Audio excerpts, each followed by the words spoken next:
should have a quick Q&A session. I'll also observe. Warm words of welcome, and it's been really exciting to finally get our study out. It's very much our study. It's a study that was organized, it's co-hosted or organized by Boston Consulting Group together with the platform Electromobility. My name is Arne Richters. I'm the chair of the platform. For those of you who don't know the platform Electromobility, we are an alliance of 45 members now, basically convening companies, NGOs, and associations that are keen to push electromobility for Europe forward. A couple of housekeeping rules for this webinar. We are recording this session so that it can be made available afterwards. You can ask questions in the chat box. They will be screened and interesting questions will be put to the panelists and other participants of the webinar as we go forward. Why are we convening today? Well, today we've had several studies in Europe already on the job impacts for shifting to electric mobility. None, however, have done this in detail for what it would mean for the automotive industry. And I think we are doing that here today. And with this study, we really are going to paint a realistic picture of what the impacts are for the automotive value chain in the widest sense. Without revealing anything yet, I can say that the road to full decarbonization of the transport system in Europe will not be a slide down the rainbow, but that the study shows that reaching the objectives by 2030 will not mean a deindustrialization of Europe either. Good news, I think. So basically, there are real policy measures required to ensure this happens in a fair way. We will need reskilling, upskilling, but also to make sure that transformation will lead to better employment conditions as well. And that's what a just transition, in our opinion, is all about. So this major shift will be a major shift for Europe's investment future and will bring enormous economic benefits for generations to come. Once the transition is done, Europe will no longer need to import oil, for example, making billions of euros available for investment within Europe and with all of the benefits for the planet to boot. So the program, before kicking off, basically I'll hand over to our co-host from Boston Consulting Group, Daniel Koper, who co-leads BSG's global manufacturing and supply chain and sits in Germany. And then he will do this jointly with his colleague Christian Kuhlmann, who will also present the study's main findings. And we'll have reactions from the European Commission, from DG Employment. Mr. Frank Sieben-Thomas is with us. He's head of unit of Fair, Green and Digital Transition, followed by a panel discussion, but I'll leave Daniel to introduce the panelists later. Closing, of course, with the final word by MEP Nicolas González Casares. And that will be the program today. Let me hand it over to Daniel. Daniel, the floor is yours. Yes, thanks so much, Arne, and also warm welcome from my side. Great to see many participants already online. Let me briefly give you a little bit of context before we then get into the content of the study. We started investigating and exploring this topic in more detail last year already. And there was an initial publication mid last year that was related to understanding in more detail what the implications for automotive manufacturing are when making the transition from ICE, so internal combustion engines, to e-mobility.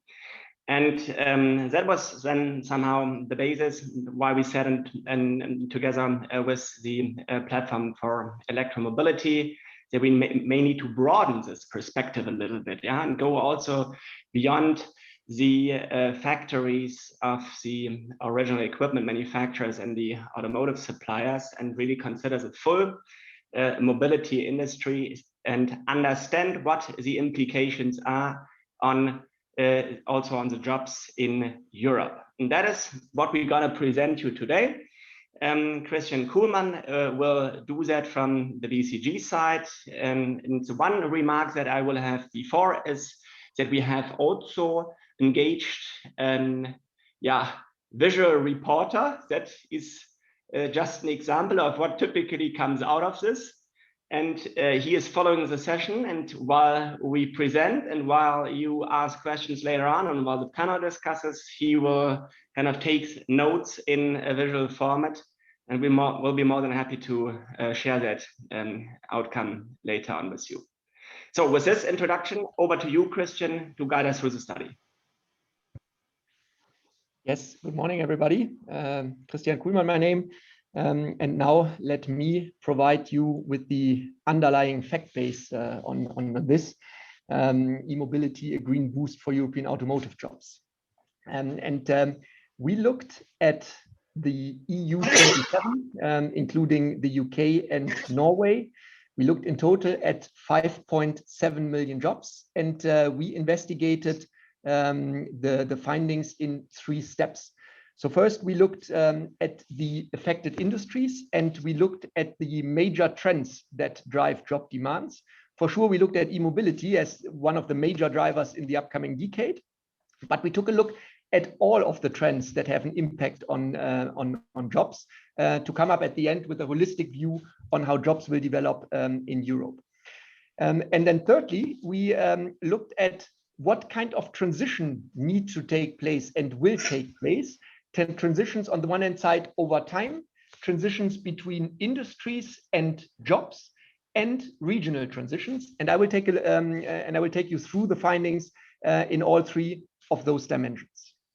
But first, to get a full view on what are the jobs that we took a look at. We took a look at 8 different industries where we say those 8 industries all belong somehow to the automotive industries, and they will all be impacted by the trends in the upcoming decade.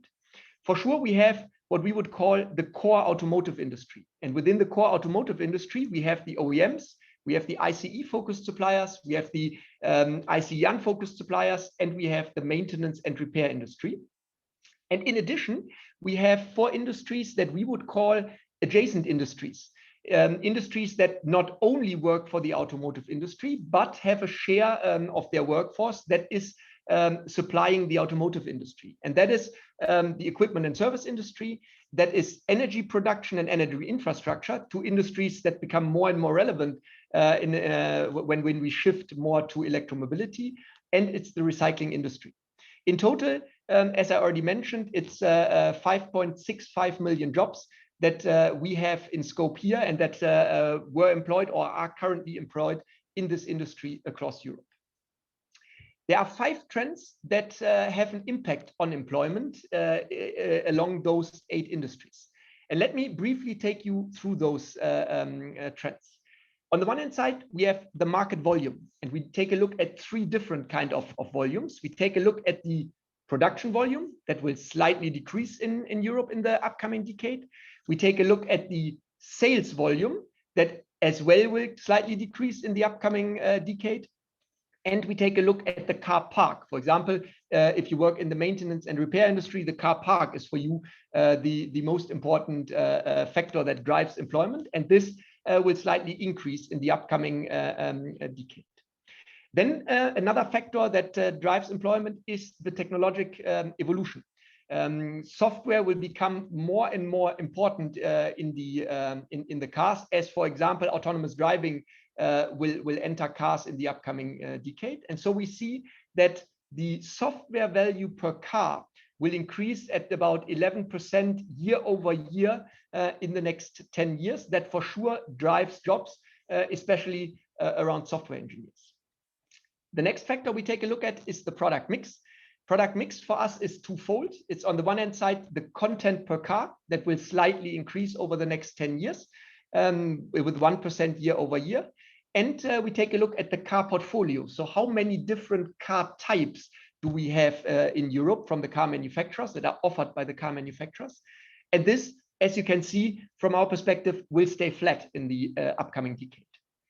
Another factor that is very important when you model the job development, that's the productivity.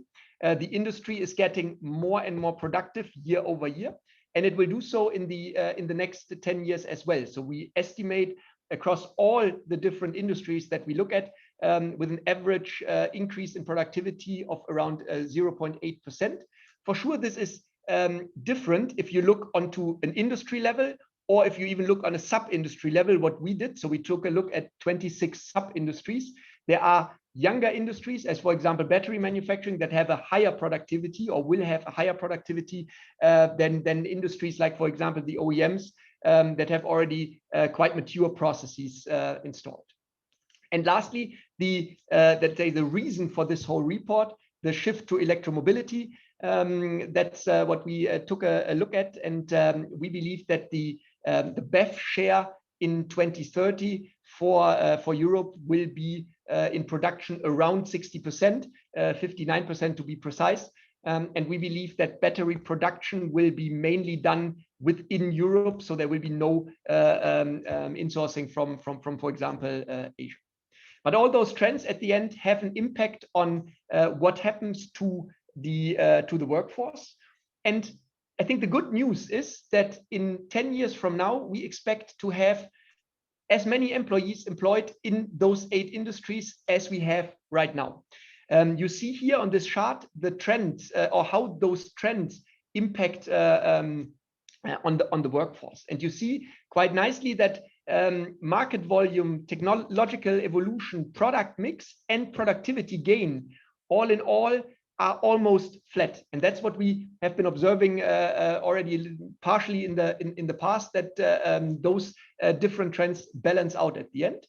In addition, we see that the shift to electromobility will, on the one hand side, have a slightly negative impact on jobs, but on the other hand, it will have a positive impact as well on jobs, so that here again you see a more or less a balanced view in terms of workforce.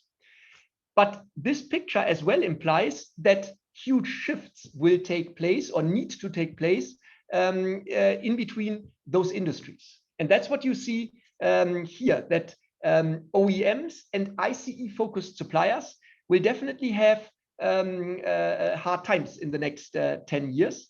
The lower labor content that you have in an electric car is something that OEMs will see. So they will have to, there are 22,000 jobs less necessary at OEMs. And the same holds true for the ICE-focused supplier, because there is a falling demand for components around the whole motor. The unfocused suppliers will gain. At the moment, we have the assumptions that within the unfocused suppliers, we have the battery manufacturing, the cell manufacturing. And I think all of you are aware that there are currently discussions going on how much of the battery at the end is doing a supplier and how much is going to be done by the OEM itself. So those numbers might still change a little bit in between industries, but at the end, workforce will need to be employed to do battery manufacturing. The maintenance and repair industry will slightly profit, mainly driven by the slightly increasing car park. And then you see nicely that adjacent industries will profit from the shift to electromobility. We see that especially energy production and energy infrastructure will gain jobs in the upcoming decade. That is driven by renewable energies that needs to be put in place in order to fuel the electric cars with renewable energy. And the charging infrastructure needs to be put in place in order to fuel all the cars, all the electric cars that will be on the road in Europe in 10 years from now. In addition to the jobs that I just talked about that will be stable and will remain over decades, we have another 40,000 jobs on average per year that will be created mainly in the construction industry.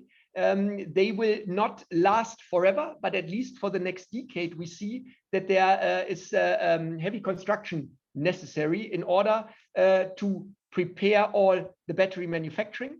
In Europe, we will have around 25 battery plants that need to be set up, and for this you need construction work. The same holds true for energy production. Installing the new renewable energy capacity will create jobs, not on the long run, but at least for the next decade. And the charging infrastructure will employ jobs for doing all the construction work around the charging infrastructure, that again will create some jobs. So in addition to the job shifts that we saw earlier, we see a creation of around 40,000 jobs on average per year, at least for the next decade. But as I already said, and as the numbers show, transitions will go on in that industry in the next decade. And we see three types of transitions in the next 10 years. On the one hand side, we see a transition over time. So employment will change continuously in the next 10 years. We will see and need to see a transition in between industries and job families. So there are around 2.4 million jobs, almost 50% of the jobs that will need to go through partially high training requirements in order to be ready to do the job that is necessary in 10 years from now. And lastly, we see transitions across regions. On the one hand side, we see how different countries are impacted differently by this shift. And within the countries, we see that there's even a regional shift necessary, and I will come to that later. But let me first start with the shift over time. And here you see that if you compare it to the past 10 years, employment in those 8 industries that we consider the automotive industry for now will remain on a quite high level. But 2 things we need to keep in mind. On the one hand side, we are still in a COVID setback, and we have governmental programs in place that keep the employment in this 8 affected industries almost stable. But this needs to recover in the next years, and we expect that this is going to happen in the next 2, 3, 4 years from now. And then we will have a slight consolidation phase, especially around 25 to 27, that is driven by a slight decline in production and sales in exactly that period. And that is something that this industry needs to cope with, that the employers in this industry need to cope with. Secondly, we will see heavy training needs. And when we go into the details of our study and understand what kind of jobs do we have right now, and what kind of jobs do we need in the future in order to deal with the demand in software engineering, to deal with the demand in battery manufacturing, in battery assembly, in those things, then we see that within the same job profile, but still heavy on the job training, we have around 1.6 million jobs. So that is, for example, an employee that works in the final assembly of an automotive OEM. Today, he works on an ICE car. In 10 years from now, he probably needs to work on a BEV car. And that is only going to happen if this person gets a heavy on-the-job training. He can still work in his job, but he needs to get training that is accompanied by his daily job. And then we see another 610,000 jobs where really a retraining and maybe even a relocation is necessary, because this job profile changed in a way that it shifts to a similar industry or a similar job profile, but will definitely not stay within the same. And that is, for example, a person that is at the moment working within a gearbox production and needs to switch somehow to electric motor assembly. This will only happen if a real retraining is happening, and that is not going to happen on the job. This is something that needs to happen in between different jobs. And then we have a third category of around 225,000 jobs where we have a heavy requalification and relocation that is necessary. And that is, for example, the person that will work in battery cell production. Those persons, we don't have many yet in Europe, but we need around 60,000 of them in the upcoming decade. And for that, people need to be trained, they need to be skilled in order to do so. All in all, out of those 5.6 million job profiles, 2.4 million in total need to undergo those kind of trainings with a different, let's say, impact. And let Lastly, talk about regional differences.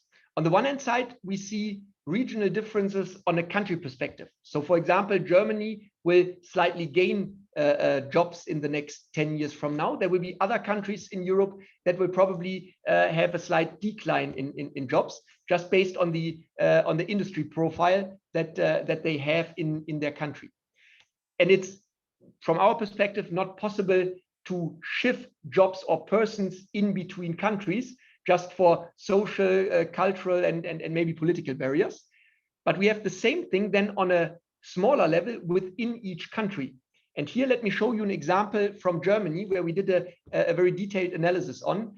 And you see that within a country, you will have certain regions that will be affected positively, whereas others will be affected rather negatively. So in Germany, we have two strong regions in the automotive sector, Baden-Württemberg and Bavaria, and both of them will be more or less affected negatively. Maybe at the end they come out zero. They work a lot on components and around the motor, around the ICE, and this is something that will not be that much necessary in 10 years from now. So they will have hard times in securing their jobs, whereas there are other regions, as for example, Eastern Germany, that will profit in the next 10 years. So we will see an increase in jobs of around 9%, just because, for example, a lot of battery manufacturing is going to happen in that part of the country. And within the country, we need to see some flexibility of persons moving in between regions in order to master the transition overall.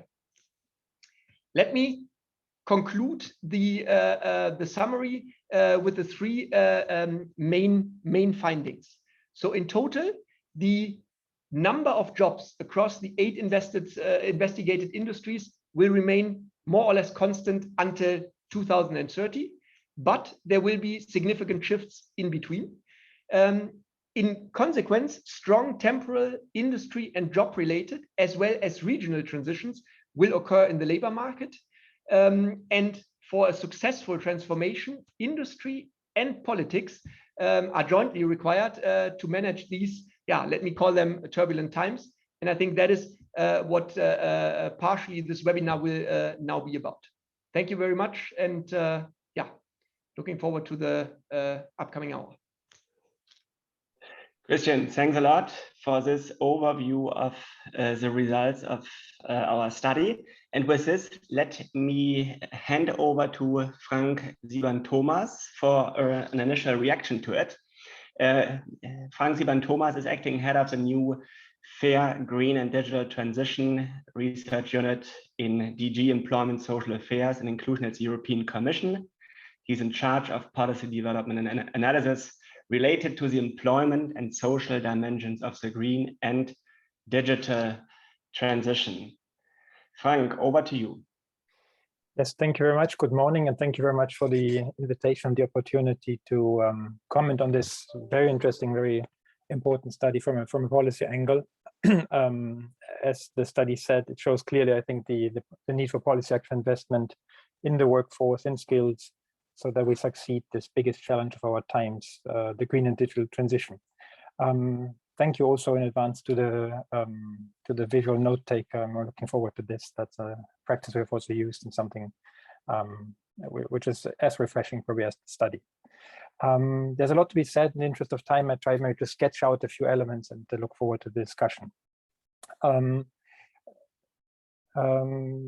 It's interesting to see that accelerating investments in green technologies and value chains can speed up job creation in a sustainable way. That's an important message, and that this concerns in particular the automotive industry. Some of these opportunities and challenges, you do discuss a lot of the main drivers are also policy driven. As you know, the Commission will soon publish the so-called Fit for 55 package of initiatives, which is a set of initiatives to align the legislative framework at EU level to our increased climate ambitions. And those initiatives will cover a wide range of measures, including price signals to reduce and avoid emissions, but also adjustment of CO2 emission standards for cars and light utility vehicles. So the focus on just transition was mentioned before, and obviously, as someone working in DG employment, we're contributing to this from the employment and social angle in discussions. We're not in charge of these initiatives as such. Nevertheless, I would like to highlight that these measures and climate change policies more generally do not only aim at climate goals, but as stated in the Green Deal, among its objectives, they do aim also at prosperity, sustainable competitiveness, and fairness overall. And they do aim to continued innovation, zero-emission technologies, to strengthen the technological leadership of the EU automotive value chain, and to stimulate employment. So in my short discussion, I would like to briefly outline some of these issues, make a reference to skill-related and social aspects and policies of the transition, and say a word on the EU instruments. Let me start with the employment challenges of the automotive sector. As you mentioned, car manufacturing currently accounts for almost 7% of total employment, 12% of all manufacturing jobs, and certainly one of the most important employers in the Union. More than 2/3 of those jobs are in 6 countries alone, including an important share in Germany.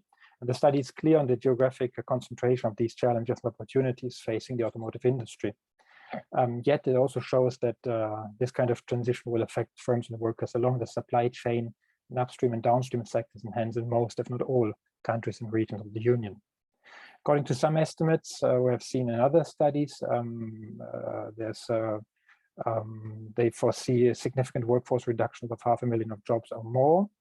What is interesting in this study is that your study is taking a broader picture on the sectors affected, the adjacent sectors which you mentioned by this transition to electromobility, and including a broader set of activities, electricity generation, operation of the charging infrastructures, etc. On that basis, the study finds roughly overall neutral effect, and provides an important, more balanced and even positive outlook regarding employment developments in the sector.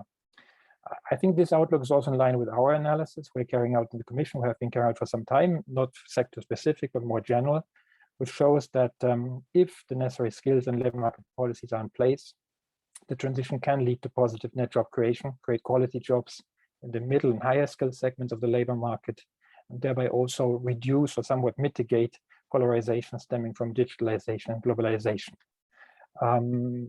At the same time, and just you also mentioned this, we need to keep in mind and not underestimate the challenges which come with it and the potential sufferings at regional level and the sectors and by the, let's say, households concerned of these shifts, and ensure that the risks of being left behind in this transition are being addressed.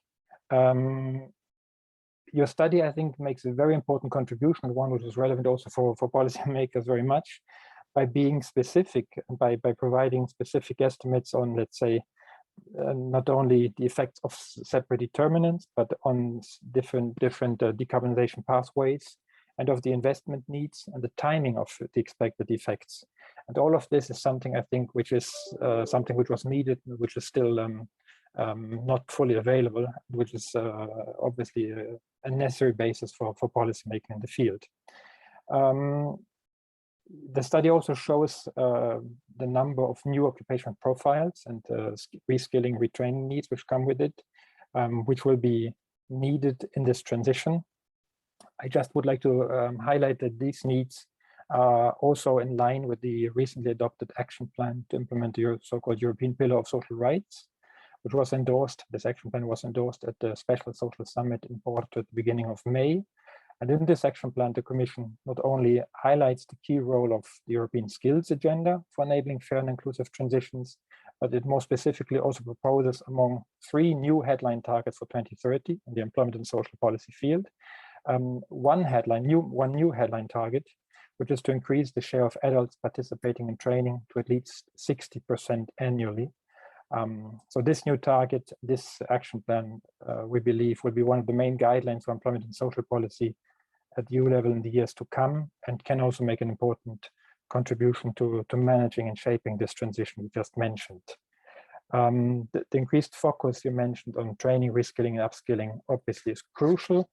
In the interest of time, I will not say a lot about this area, just to say that according to our analysis, participation rates in adult education seem to be comparatively low currently in all regions, which have higher than average employment shares in energy-intensive industries, and which are the regions facing the biggest transformation challenges. So highlighting that there's a need to step up our efforts in this area and accelerating adult participation training. And I take it from the study that this is a joint responsibility for industry and policymakers at the same time. One tool in this context is the so-called European Pact for Skills, which helps to mobilize and incentivize all relevant stakeholders to identify these changing skill requirements and future skill needs, and to agree on joint common commitments for reskilling and upskilling. The Commission is supporting this both individually and through partnerships with industry. And this Skills Pact, which was launched in November 2020, at the time included already 3 of the 14 industrial ecosystems, and the automotive sector was one who had joined from the beginning. So also underlying this important message. And probably a last point on skills, what's also important in the study is that in addition to the many skills and skill needs which are referred to in relation to new occupation profiles coming up and the labor market shifts which are predicted, it also stressed the importance of soft and transferable skills, particular learnability, the ability to learn throughout a career, but also other soft skills. And there are a couple of initiatives you may know much better than I do on the Sectoral Skill Alliances, blueprints, in particular project on developing and researching innovative vocational educational skills in the automotive sector, which is a project coming to an end at the end of this year, I understand, and with the results of which will be widely distributed. In addition to skills policies, there are also other policies which are important to create enabling conditions for this ambitious policy agenda. And without going into detail, I will just give for the keywords. Obviously, the key role for industrial policy. The Commission launched a new strategy in that area last year to support also strategic value chains, in particular in batteries, to provide and improve job quality, notably in the circular economy, with the Circular Economy Action Plan, and also to address possible new upcoming issues regarding occupational health and safety in those circular value chains. I believe, and I would like to stress that in light of these challenges, I think it's agreed, the message, the conclusion of the study can be agreed to, that there's a need for a coordinated approach and the joint approach to support the transition needs here. At the same time, I think we believe that this increasing set of EU policies and support mechanisms which does exactly that, and which can promote and accelerate this transition, accelerated also in the light of the crisis and the automotive sector and the impacts the crisis had on it were mentioned, particularly in the study. So among those set of EU policies which I think are important are first investments taken to safeguard job skills and incomes during the crisis, at the same time enable a job-rich recovery. So we put up a scheme to enable member states to build up or expand short-time work schemes throughout the crisis through the SURE scheme. And we also provided recently recommendation and policy guidance to provide effective support for employment and for employment transitions now at the start of the crisis, not to miss opportunities of job creation in new emerging sectors, and the adjacent sectors you mentioned, I think, are part of those. There's also a number of instruments to help enable just transitions and to in particular mitigate potential negative effects on affected groups and ensuring access to essential services for all. Those include traditional instruments such as the European Social Fund Plus or the European Globalization Adjustment Fund, but also new instruments such as the Just Transition Fund and mechanism, which in particular tries to focus on the regions most affected and help, let's say, economic diversification in those regions, but also probably some of the labor market transitions which were mentioned. Third, I would like to highlight social dialogue. That's important at all levels.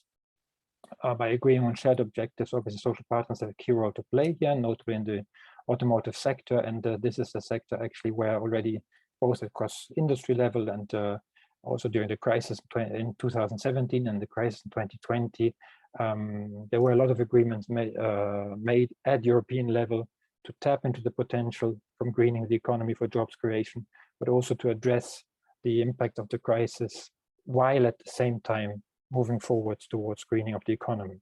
And last but certainly not least, I have to mention obviously the Next Generation EU program, Recovery and Resilience Facility, which I think shows the determination to promote that transition, which does promote opportunities for member states to invest in the energy transition and necessary infrastructures, as well as workforce training and skills and many of the other challenges which were mentioned in the study. The Commission certainly asks member states and does what it can, I guess, to help member states make full use of these policies and funds to support the fast and inclusive recovery and the transition. Before concluding, I would like to highlight one probably other social dimension of the transition to e-mobility, because aside from regions and sectors, the impact of the green transition will be felt also at the level of households and household incomes. Increasing energy price taxation could affect certain parts of the population, particularly in poorer and vulnerable households, and expose some of the lower income households to higher risks of energy poverty. While this is certainly not sector specific and needs a comprehensive policy response, I believe it's also of relevance for the move to e-mobility we're discussing today and its success, as the, let's say, speed and success of this e-mobility and the employment impacts hinge on that.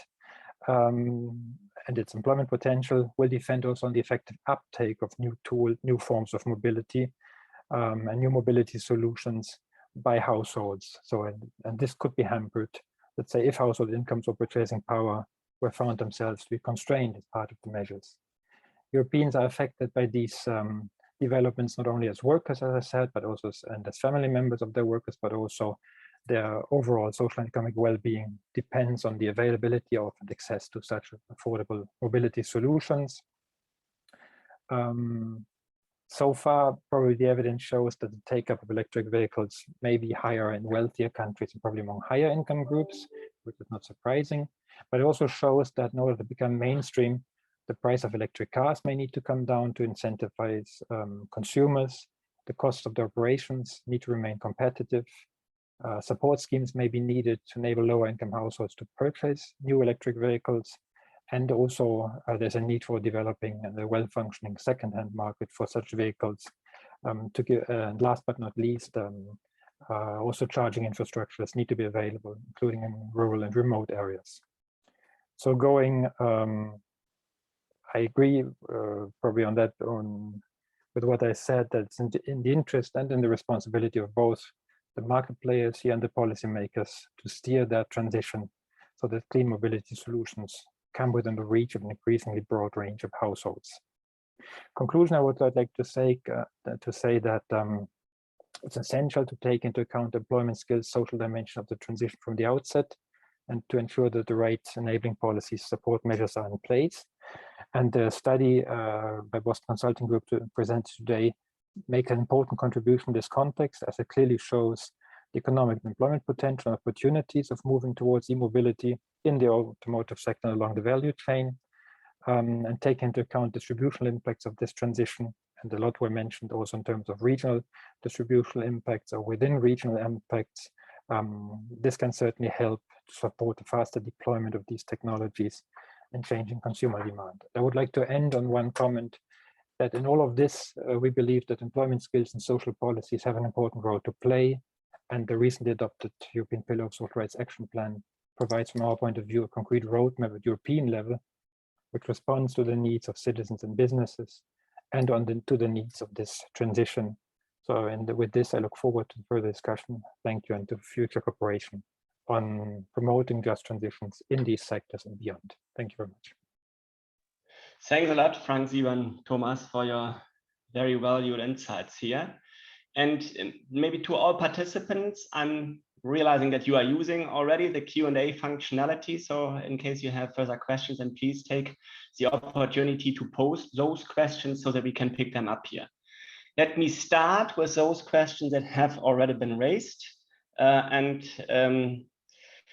me allow the freedom to kind of structure them a little bit. I differentiate two buckets of questions here. On the one hand side, there are questions related to the scope, to the scope. There was a participant asking whether we are only looking at passenger vehicles or also trucks and buses, or there was a question around the energy infrastructure.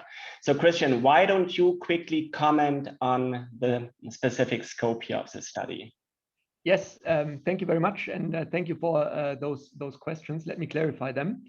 So first of all, we look at 25 industry subsectors within those 8 affected industries, and we look at 31 job families, and that includes direct and indirect jobs. So we look at engineering, we look at production, we look at sales, we look along the entire value chain. We have in scope all cars up to 3.5 tons. So we don't look into bus, or we don't have buses and trucks in scope. We have passenger cars and vans in scope of this. Our assumption for 2030 is that we will go towards an electric scenario. So there was one question around fuel cell. In our scenario, we believe it's a BEV and ICE scenario with the PHEVs in between, but we don't consider fuel cells for the time being. Then there was one more clarifying question on, did we think about any counter things, for example, in the energy infrastructure? And yes, we took a look at the fuel stations as well.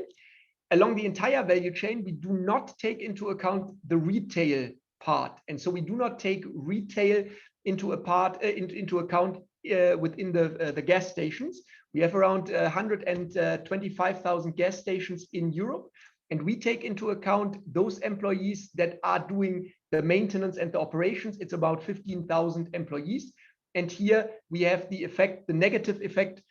We have it definitely included, although it will be limited until 2030, because the car park until 2030 still has a lot of ICE cars on the road. Then there was one question, Daniel, as you already pointed out, on sensitivities. And for sure, we did sensitivities. In this short time, I only showed you the main scenario. For sure, we did sensitivities on all the different trends. The highest impact on the job demand at the end, and that's, I think, no surprise, has the amount of cars that we will produce until 2030. We took an, I would say, intermediate scenario. There are scenarios that are more pessimistic. There are other scenarios that are far more optimistic. We have a scenario that is almost stable in production until 2030. If we take a more optimistic scenario into account, this will result into about 50,000 jobs increase compared to today. If we take a more pessimistic scenario into account, this will result in roughly 100,000 job losses compared to today. So for sure, the most important thing for the job market is at the end the amount of cars we produce, whereas the highest impact on transitions in between jobs and job families has electromobility. Yeah, Christian, there's one more question, a very, very brief answer to this, maybe on software. How do we consider also the evolution on software? We definitely took that into account. Currently, an average car has a software value of around $350. This will increase of almost up to $1,000 on average in 2030. And the amount of software engineers you need in order to supply that is included into this scenario. And that's why we assume that there is an increase of software engineers by around 10 to 15% year over year.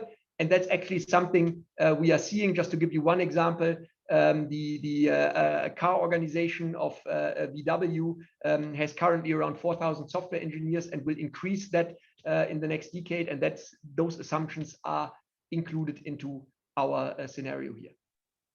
Great. Thanks, Christian.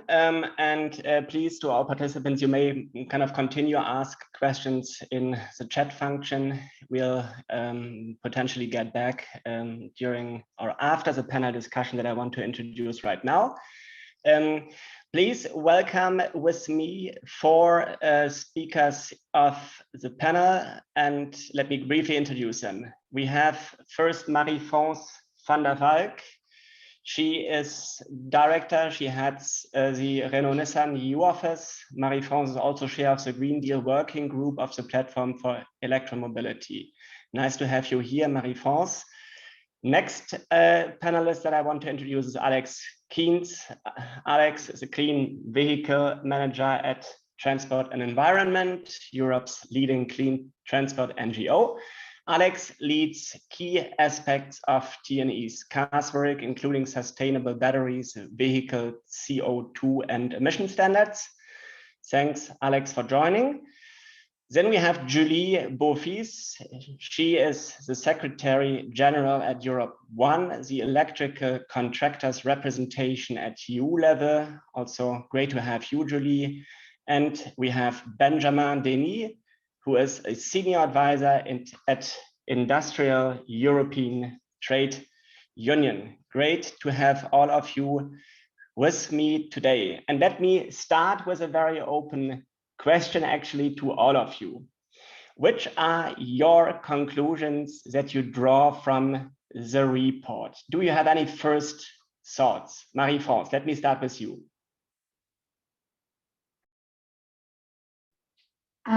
Okay, first of all, thank you for the presentation of the study and for the work, the great work, and for the comments through the question that the people participants have raised. If I have to make not too long, because it's a very rich study, and if I want to focus on some points, I think that first takeaway for me, and I think we all share that, is e-mobility is positive and allow new businesses in a new ecosystem to generate jobs. There are many opportunities on which we have to work together. What I think interesting, and the person of the commission raising it, is the study also shows that some sector, like traditional car makers, are going to be definitely impacted in a heavier way. And if I take the word of Christian, he speaks about hard times. I think definitely we're going to have hard times. But the automotive sector is a major employer, and we are facing, as has been said by the study and by Christian, a technological shift from combustion engine to electrified vehicles. But even if company has engaged in this new technology, and my company did for a decade now, the study underlines very well the scale of the transformation. And I think it was important to see the impact on employment, including OEMs, suppliers, and maintenance. But as I said in the introduction, with the scope taking into account as an ecosystem, we see that we should see it a larger, broader way, and with adjacent industry like the infrastructure providers, the energy producer, the equipment provider, all another ecosystem that the historical car manufacturer didn't bring on board. We see that there is opportunity, and with the proper support that we could discuss later, I presume it is a real good momentum to build and create around the opportunity. In addition, I just would like to underline that even if the report gives an idea of the need for training, reskilling, upskilling, I think it's important to see this exercise that is very arithmetic from my point of view. And I think it's important to keep in mind that beyond scenarios and numbers, we have workers. We will undergo this transformation, and these men and women have specificity on territorial attachment, livelihood, and as such, we must be united and provide real employment solution and the right framework. And the skills profile are going to be different. Territories are going to be. I like the mention of Christian on the German example, showing that inside even one country, territories are going to be differently dealt with. And I think what we need to keep is e-mobility is the future, and as all revolution, we need to embrace it and build the past. And there is a very good basis with all the study and elements you brought to us. Thanks, Marie-France. Julie, what are your takeaways? Okay, hi everybody, and thank you for this first presentation of the study. I will give you my perspective from the electrical contracting sector, so Europe on, which is quite different from what Marie-France just described, because we would be one of the adjacent industries that you described, the energy infrastructure, because electrical contractors are, well, at the moment in e-mobility, they are mostly working on installing and operating and maintaining EV chargers. So that's, you know, that's a completely different perspective. So what I retain from your, what I take away from your study is, of course, that there are many job opportunities in our subsector. And it's really important to emphasize, because we've heard in the past, in the past, is that the shift to e-mobility could destroy many jobs and, you know, end up in a really negative result. So I'm happy to see that if we have, you know, a really comprehensive look, and if we take everything into account, we have this very balanced view, and we have many new opportunities, many new jobs, many new skills also appearing. So that's quite a appealing perspective. So yeah, I'd say that's the main takeaway. Also keeping in mind that 2.8 million employees need to be hired overall, if I understood correctly. And coming back to our segments, I think that you know, bright days are coming, because at the moment we mainly install the electrical vehicles charging points, but I think that there's much more to do in the electrotechnique side. There will be repair of secondhand electric cars. There will be integration in the energy system, because cars can also become part of the energy system of tomorrow. So yeah, very interesting and very complete view that you offered to us. Thanks. Thanks, Julie. Benjamin, your initial thoughts.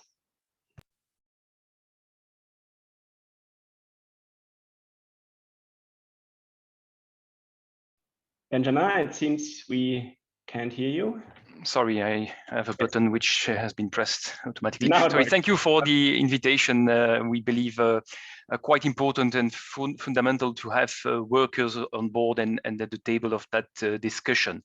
My first reaction would be that even though we could argue about the numbers and about the scope of the study, about the assumptions that were used for the different scenarios, the report provides quite a granular analysis which confirms that what is at stake is a huge change. Maybe amongst the fastest and the deepest industrial change ever seen in history. We have on the one hand a new or almost new industry which is looming, the battery and electric vehicle related industry, and on the other hand another traditional industry which is undergoing a massive transformation. And what we know through the contact we have with some membership all around Europe is that in many companies there is a lack of social planning to cope with those transformations.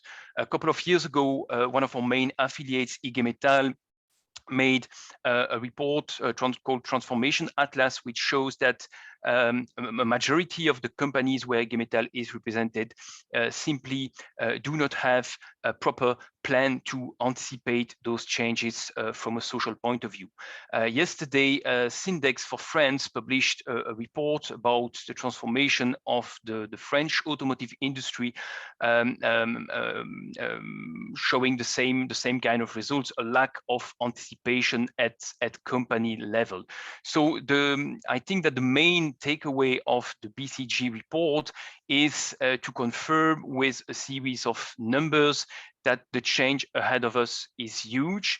And as trade unions, we know that there is a lack of anticipation at company level. There is also a lack of anticipation at policy level. It's striking to see that in the current just transition framework at the EU level, there is a focus, which is of course necessary and important, on mainly coal regions, but there is a lack of attention to what the electrification of road transport will mean for the workers in the regions highly depending on ICE technologies. And yeah, this is the main reaction I would have.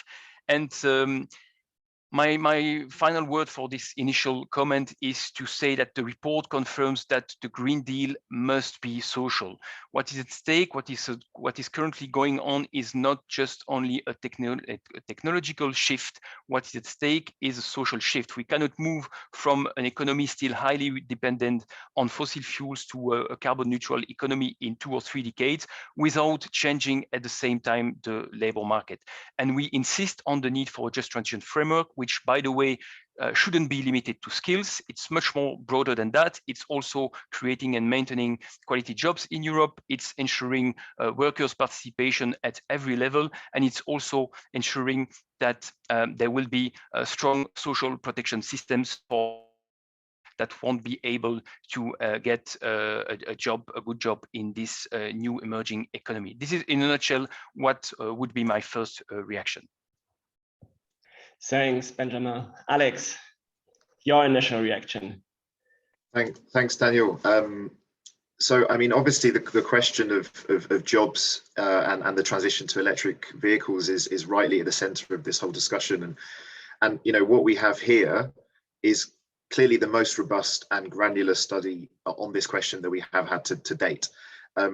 Clearly, it shows that there can be a just transition to electromobility in the automotive sector with enough jobs created in the automotive value chain, as has been shown by Christian clearly earlier.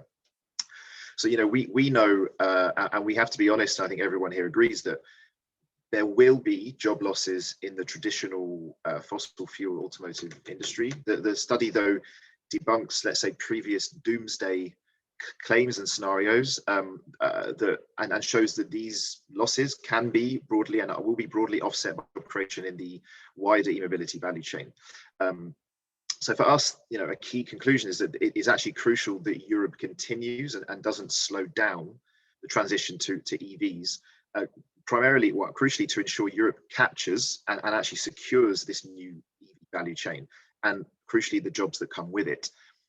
This is not a given. This is definitely not yet a given that Europe will capture all of this value chain. Companies investing in the new value chain, they need certainty on the direction of travel. We shouldn't be umming and ahhing, you know, about and debating about different technology solutions and tinkering around with outdated technologies. You know, this I think is a crucial conclusion for us. I think also it's interesting. The study confirms that, contrary to what has been previously claimed, is that labour demand for a battery electric vehicle versus an internal combustion engine vehicle it is actually similar. It's 1-to-1, but the new emitted components actually that you get with a BEV, this leads, and then that you get with the BEV newer components as well. This actually leads to sectoral distribution away from ICE suppliers, but to other adjacent industries. And I think this is the really important finding, that although there will be plenty of new jobs, these new jobs will be demanding new skill profiles, and therefore, you know, there is a message there for companies and for policymakers there that we need to prepare for this, make sure that workers and industries are ready to actually benefit from this transition. Alex, maybe let me follow up on this latter point. What are the implications for legislators from your perspective? So, I think, you know, one key message that we want to, let's say, send to legislators that you know, I think is clear from Transport Environment's perspective, is that we shouldn't be afraid of this shift to EVs. There are significant opportunities to be reaped, but policymakers do need to be alive to the need to manage this transition. As Benjamin has said, you know, industrial is right on this. We need to ensure that workers are prepared for these jobs of the future. You know, this is not only crucial for workers, but also for the companies that actually need these workers with these new skills. If, you know, governments want to attract new investment in new industries, in their countries and their regions, they need the workers, obviously, to be ready for these jobs. So we agree a just transition framework for the automotive sector is important here, and that this is something that maybe hasn't been given much time in the discussion recently on the general just transition discussions. You know, we need to map out, identify where gaps are, where action and support is needed in terms of both training, but also social support, of course. And I think one key message that we want to say is, yeah, industrial policy is a key part of this of this puzzle. And industrial policy actually means more than just kind of support. It does mean that we need to localize these new supply chains. Europe's making a lot of progress, for example, with batteries. We now have almost 40 planned battery gigafactories, which is enormous. Projected now, Europe's going to have a third of global production by 2030 now. And a key message that we would say is, there is a role for regulation here. The current car CO2 targets have proven to be a modern day industrial policy in this respect. The current car CO2 targets have brought in tens of billions of euros investment into the new EV supply chain in Europe. And we need to continue this momentum by increasing the ambition, and this is a key message for the Commission, I would say, to increase the current 2025 and 2030 targets. Again, I mentioned batteries. At the moment, the weak demand that's going to come from the car CO2 targets for these new electric vehicle batteries that Europe's going to be building is not enough. It's simply not enough. There's going to be a huge disparity between batteries being built in Europe and the actual demand from the actual electric car CO2 targets. So we're saying, let's, industrial policy can be driven by regulation. Let's support our new battery industry, and with more ambitious car CO2 targets. Otherwise, we threaten to put at risk billions of planned investment and the jobs that come with this. Yeah. So after your perspective here, Alex, the immediate question that comes up is, and what does that now mean for companies? Yeah. What can private stakeholders do to successfully master the transition? Marie-France, any perspective? Yeah, first of all, I support the idea that we need, as I already mentioned, we need the appropriate framework, and policymakers have a key role to play in making the green and digital transformation work for all. But about companies, actually companies have to be creative. I think they need to invest to promote employability, the idea of employability, and even find a way to be collaborative, because we're not going to solve this huge issue of skills, of abilities, employabilities, industry by industry. I think we need to create a way of collaboration between industry and find what I take my example in my company, because we have a kind of actuality at the moment. We created Renault Electricity, to make a word for those who haven't caught. I could explain. And the idea was to create an industrial pool grouping three plants, 3 sites in the northern France, and this has actually been the opportunity to sign with the representative trade unions and the company an agreement giving birth to this new entity, becoming the largest in a territory. Because again, we go back, and few of us have already mentioned it, but this is a European discussion, but this is going to be solved in a local way, because as mentioned already, some regions are very highly dependent on the current technology, and we need to help them to make the shift. And the example of electricity in the northern France shows that to make a very competitive electric production in Europe, the agreement have shown that the dialogue and a shared goal between parties, companies, employees, and in this case, even territorial authorities, we can succeed. We can find a way to bring solution and to make it dynamic. And I would just say that in addition, Renault Electricity will be supported by another creation we have made. We're not the only one. I think it's quite common among car industry, I suppose. We have created the university called Renault to show that we are going to build a framework on shared approaches with local employment missions, Pôle emploi, because it's in France, and all the stakeholders of the region, and partnership with some schools, university, to set up training schemes adapted to the changing automotive market, and that even support the research work. Then I think the automotive sector is changing, and in France, clearly the decline of the internal combustion engine would concern thousands of people in the sectors, and at the same time new skills are coming, and I think that has been mentioned. Then we need to make sure that the future generation are ready, and that we are still an ecosystem, attractive ecosystem, especially the cars, and that we can help them to build these new skills. Then yeah, I would just say innovative, constructive social dialogue, strong local presence are key to set a robust and attractive industrial model based on the policymakers and all the help we can have. Yes, Marie-France, let me pick up this thought on requalification. And we heard before that there, of course, is kind of a challenge of requalifying and upskilling many people in the industry. And maybe, Benjamin, to you, will we see new approaches to hiring, requalification, as well as restructuring programs? I just wanted first to support what Marie-France just said. I mean, I have no mandate to publicly comment the agreement which has been signed in Renault, even though we got it a few days ago. But to me, it shows that industrial relations and good social dialogue is an asset. It's really an asset to master and steer structural change. I would also like to support what Marie-France said about the importance to see those transitions in a regional context. In French, we have an expression, bassin d'emploi, which refers to the need to think also to those transitions from a geographical point of view. Geography matters in those debates.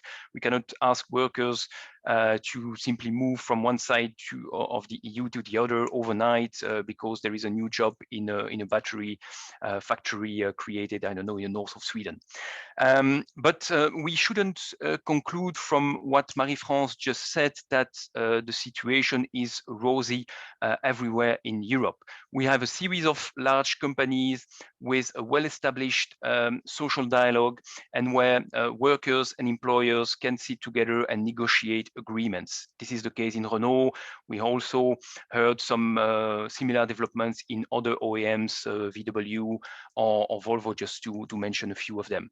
But it's not the case in all companies. We also know through the contacts we have with our memberships that too often even the basic information and consultation rights of workers are not respected. Too often workers are just put in front of a fait accompli policy. The announcements are just made without proper information and consultation. We also know that not all member states have quality industrial relation systems. We know into the contacts we have with our membership that in some countries, notably in Central and Eastern Europe, there are strong policy pressures, if not attacks, against social dialogue and industrial relations. And it's really a pity. It's really a pity because we are experiencing maybe, as I said, the fastest and the deepest industrial change ever seen in Europe. And we need to use and strengthen the industrial relation systems we have. This is the best asset we have to manage in a socially acceptable way the structural change. So this is what I wanted to say. Now, to go back to your question, Daniel, and just raise your hand if I'm too long. But I wanted to also stress a series of challenges in terms of qualification. Briefly speaking, the numbers, the 2.4 million workers to be retrained in the coming decade is a huge number. So we will need resources to cope with that challenge. We have also to keep in mind that the kind of retraining we are talking about is not just, you know, the couple of hours that you need to learn to master an online meeting or a PowerPoint. The kind of retraining we are talking about is often a deep retraining. Also because it's often, it's not only reskilling, it's often upskilling that we are talking about. So making a worker move from a low or middle skill profile towards a higher skill occupation profile is something which requires time and resources. And we are a little bit worried to see that those issues have not been really identified as priorities in the EU recovery strategy. So we hope that the national recovery plans will dedicate significant number of money to this crucial objective. We also have to strongly the fact that the Just Transition Fund has only 17.5 billion euros for the whole MFF period, which is already dramatically insufficient to cope with the challenges in the coal and fossil fuel dependent regions. So there is no money available in the Just Transition Fund to cope with the structural change in the automotive industry.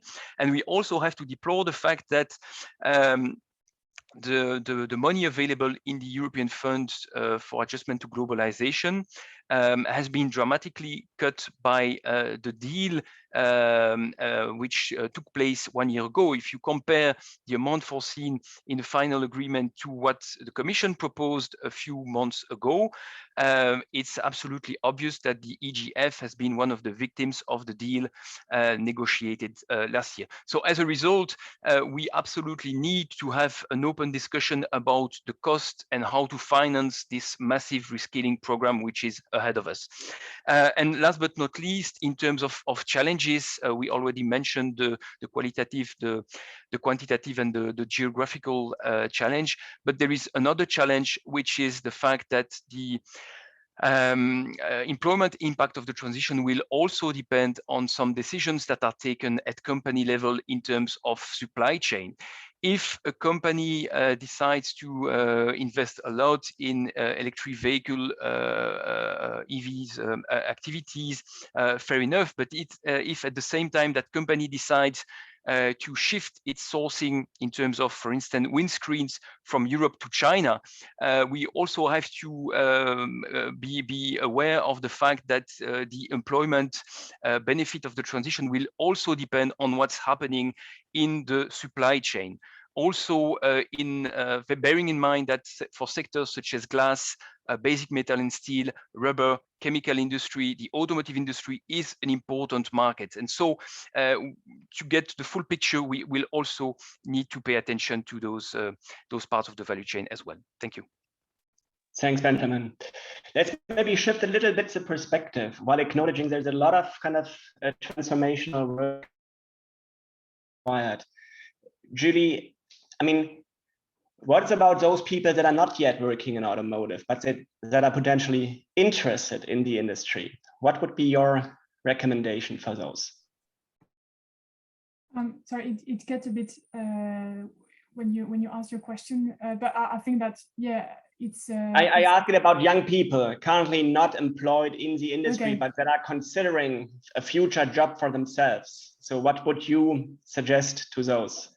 Okay, well, very relevant, because we talked a lot about reskilling, and I was about to say, well, there are also people just starting a position, and that's something that we are interested in, because in the electrical contracting sector we have technical education programs, we have apprenticeships. We're very proud of the apprenticeships. It varies from one country to the next, but it can be 3 years, it can be 5 years. So there are lots of ways to involve young people. What I'd say about young people coming to the industry, well, of course, we do need new energies, pun intended, in the sector, because it's growing. That's what I tried to describe, taking the example of your study for the infrastructure, the energy infrastructure segment. We need lots of people coming very soon. We have very high ambitions at EU level to roll out e-mobility. So we need the people who are able to implement this change. And so coming back to the young, I would say that it's really a great time to join the industry, because it's changing. So you can be part of this change. It's also a way to, if you take the bigger picture, to contribute to the decarbonization of our economies, starting with the transport sector. It's also working with new technologies. So I think it's becoming more exciting, because we always have this, I think, this misconception of the electrotechnique careers being, hard, repetitive, etc. And but it's all challenged at the moment. So that's again an exciting time. It's also a safe job, because we've seen that the perspective in the longer run is very stable, and that it will grow. And finally, I saw in the question segment, in the questions, sorry, that there was something about energy infrastructures that they shouldn't be put on an equal footing with OEMs jobs, for example. I don't know what this question entails exactly, but I would just conclude here saying that jobs in the energy infrastructures, in EV chargers, etc., are also local jobs. So it's also an interesting part of the reply to the Just Transition, saying that there will be jobs at local level, because you need to have EV chargers and EV infrastructures everywhere across Europe if we want e-mobility to be a success. Thanks, Julie. Yeah. So maybe moving our perspective again to the automotive OEMs, Marie-France, what would be your expectation towards policymakers? At which levels of government should we act to make a fair and just transition? So which measures should be taken? That's a tricky question. So many things to be done. Now, I don't want to repeat myself, but I think, as we said, the wave of these new technologies and trends is definitely redefining the mobility, and it is vital for all the European worker and working in our industry, even embracing the whole ecosystem mentioned earlier. That we are sufficiently prepared, and I've heard from some, and Denis, I think, has been very clear on that. Given the fast pace of developments, we need clearly measures to support and sustain what is needed, and it's not so very easy, because the game changing, it's very heavy. Then, if really I have to say something, and I have so many things to say in my head that I cannot clear up very easily. I would say that, as mentioned earlier, we need to think employability. And that means that we have transition, and we need definitely upskilling, reskilling, as it's already been mentioned, and it's kind of key words at the moment when we talk about workers. It's true, it's very important. But we need to be prepared, and I really like what Julie said. There is the young people coming, and there is new bunch. When we were speaking about cars a few years ago, it was very easy. You see, we have motors, and we have the infrastructure, the design. Now we have a lot of new thinking. We have digitalization, we have the connected cars, we have the electricity, we have a lot of things to work on. And it's not we don't want, and we are fully involved in that. It means that we need to continue thinking about culture of lifelong learning. We cannot just think short term. We need to embrace the long-term vision.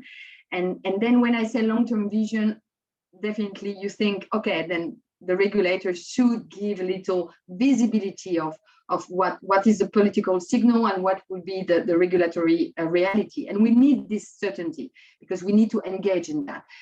We need to definitely build strong skill partnership. And again, I think, and I've already said it, but I'm going to say it again, it's important that we embrace the question of skills in a broader way than just industry by industry, but really trying to think. And that must be at a higher level to make sure that we take everybody on board. We need to make sure that we are having the good level of skills, but also the diversity of the skills. And that means a monitoring. Again, at what level? It's very difficult. I totally fully I'm aligned with Denis saying that regional would be key. But at the same time, there is, I think we need an impulse of giving vision at the upper level. Then when I say that, the last point, maybe it's fundings, because we have already made, and I'm sure Denise would have more element for that, but reskilling, upskilling is very costly, and especially reskilling, and we really need to have the support of the Commission on that. They have engaged on Erasmus, they have engaged on Pact for Skills, they're thinking about the need for finding some funds to help, but we really need to be at the top level for that. And just to conclude on that, because my CEO had just spoken on e-waste yesterday, definitely electromobility is the sens de l'histoire, and it's key for green and sustainable mobility of the future, but we believe it has to be fair and just. And when we have said that, it's very complicated to make sure that it would be fair and just.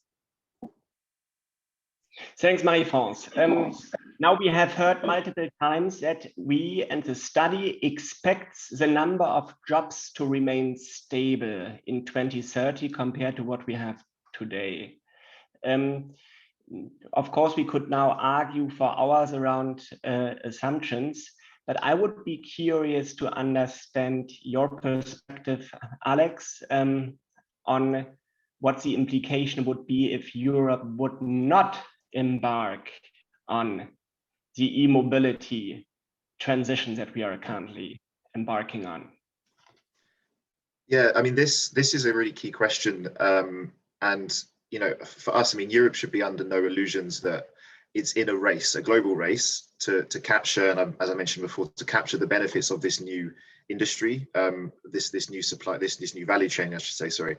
And there is a lot to lose in terms of competitiveness and jobs if Europe, in our opinion, doesn't take a strong commitment to electromobility now and continue its strong commitment. For us, this means more ambitious car CO2 targets in a couple of weeks' time in the proposal that comes on the 14th of July. And crucially, an end date for the sale of the last internal combustion engine in Europe. For us, this has to be 2035 at the latest.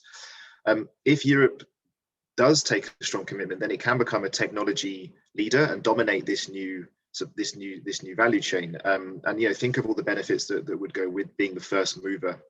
You know, we would be able to export our EU-made vehicles, our EU-made batteries, you know, especially as more and more countries and regions around the world are calling time on the internal combustion engine. You know, this is how China is looking at EVs, and increasingly now the US. You know, for us, of course, now imagine the opposite is the case. Imagine that Europe, you know, loses this race. If we become dependent on Chinese battery makers and Californian supply software suppliers, and you know, we're importing, not exporting, standards are not set in Europe, standards are set in the US or even Beijing. This is the greatest threat to the future of the car industry and jobs and the wider value chain. So, you know, we would say that there is a lot to lose, yeah, and delaying action through a managed decline. We would say, for example, by pushing plug-in hybrid technology or delaying the phase out of the ICE, we believe leave European car makers at a competitive disadvantage, and you know, with the negative impacts there on investment and jobs. So, you know, we think we need to have proactive action, future-proof the industry, and of course, as has already been said, you know, ensure that our workers and regions, of course, you know, the regional impact is crucial. Make sure that the regions are prepared for the change and given the support they need in order to benefit, because there is a lot to lose. Thanks a lot, Alex, and thanks a lot to all panelists here. I think there were some very interesting insights from the discussion. So thanks a lot. And that, with that, let me move on in our agenda. And I'd like to ask the graphic designer if you can quickly share your screen so that we can get an understanding of what you have recorded so far. Is that possible? Sorry for putting you on the spot now. Thanks, Christoph. It's coming up. Oh, wow, that looks already amazing. So I think it takes a little bit of time to go through. And we won't have the time now, but it looks already very comprehensive. I see various aspects of the discussion that we have touched upon today. So I don't go through this in detail now, but we will definitely share that later on so that we all have time to reflect about the conversation so far and by looking at this chart in more detail.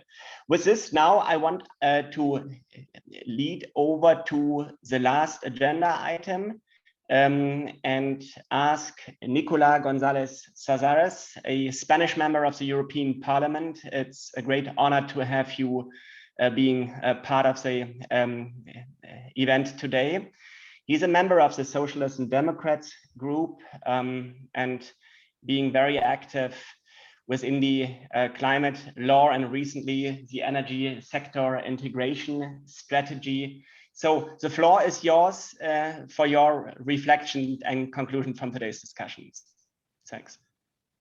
So thank you, Daniel, and to the platform for Electromobility for the invitation to make these closing remarks. I think this report and this event have been exciting because it affects one of the critical sectors for decarbonization and an essential aspect for its success, preserving the European industry, which is accompanied by jobs and benefits for regions and citizens, because we have to speak about how to engage citizens to this transition to make it a real, just transition, because we are going to be in a risk to lose thousands and thousands of jobs. For sure, it's not going to be a very just transition. Transport is the only sector that has increased its emission during the last 25 years and continues to suffer from an alarming dependence on fossil fuels, 93%, around 96%. Considering the situation, I think we need to move and to rethink through a shift towards low emission mobility. It's urgently required without losing competitiveness to direct investments and promote carbon neutral technologies. The technology already exists. The need for the deployment of electrification based on renewable energy in transport is clear.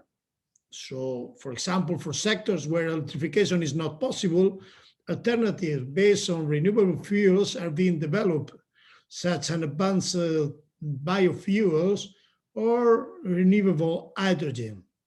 The challenge is to take advantage of the opportunities of the transition and help the potential losers. It should be a fair and socially just transition for all sectors and also regions and across citizens. You know, the EU has a climate commitment, and the European Green Deal is our path to modernize our economy in a fair, healthier, and a more affordable way, and fight against one of the main challenges of our time. I don't know if you have seen today the front page of Liberation with the problem of the heat wave in Canada, with temperatures rising almost up to 50 degrees. But it's also a competitive opportunity because we know that there is no alternative to decarbonization. Last week, Parliament ratified the European climate law. It's a huge step, but translating these objectives into concrete measures will not be easy. Without a force to address the competitivity of the European industry, it won't be possible, because without jobs and competitivity, we won't have the support of the citizens. About the automotive sectors, we know that in 2050, transport might be climate neutral. In the future, mobility without emissions will be with the electric vehicle powered by renewable-based electricity. This month, the Commission will present the Fit for 55 package to update necessary regulations to promote further decarbonization. This proposal will strongly affect the transport sector and the automotive industry, in addition to the EU ETS, which will include transport and directives such as renewables. We have two reforms that will help drive the decarbonization of the transport sector: the revision of the directive on deployment of the alternative fuels infrastructure and the revision of the CO2 emission standards for cars and vans. The current emission limit is 15% by 2025 and 37.5 by 2030. We must also see it as a bet to improve European competitiveness. Launching signals of this type is crucial to promote and accompany manufacturers and make electric vehicles affordable and accessible. As the report highlights, the European automotive industry and its direct supplier represent today more than 6 million jobs. It's an essential industry for Europe. As the report warns, some industries such as automakers and social supplies can lose jobs by 2030. I come from a country, Spain, where there are 17 assembly factories. This sector represents 10% of the national GDP and it accounts for 9% of employment. For example, for Spain, the success of this transition is essential. So, as policymakers, we must create the framework condition so that the large qualification need can be mastered by the industry. This transformation creates a large need for skill, reskill, and training in the industry. About measures, in my opinion, and taking into account the report presented, among the facilitated measures are: make transport more efficient by incorporating smart systems, introducing cooperative transport system, and promoting multimodal transport. Promote clean, renewable energy through biofuels, hydrogen, renewable electricity. Promote, of course, the charging infrastructure. There must be a development of infrastructure for recharging alternative fuels, which must be fast charging to be effective for each member state. A recent report of ACEA shows a large gap between countries. This is causing a two-speed union deployment of the electrification in transport, and also promotion of programs for the improvement and requalification of employment. As the report shows, there are risks in this transition, and there could be losing sectors and regions. It is essential that regulation and action correct this in order to make a truly beneficial and fair transition for all. So thank you. Thank you for the platform for electromobility for this event, this interesting event, and of course for this report. This information is always welcome for policymakers. Thank you. Thanks a lot, Nicola. Thanks. And maybe just to conclude the event, thanks to all of the panelists and speakers. Thanks also to the participants. And one last reminder from my side: you can find the study on the website for of the platform for e-mobility. Yeah. With that, I suggest all of you another nice day. Hopefully, stay in touch and talk soon. Bye bye. Bye. Thank you. Thank you. Thank you very Bye-bye. much. Bye-bye.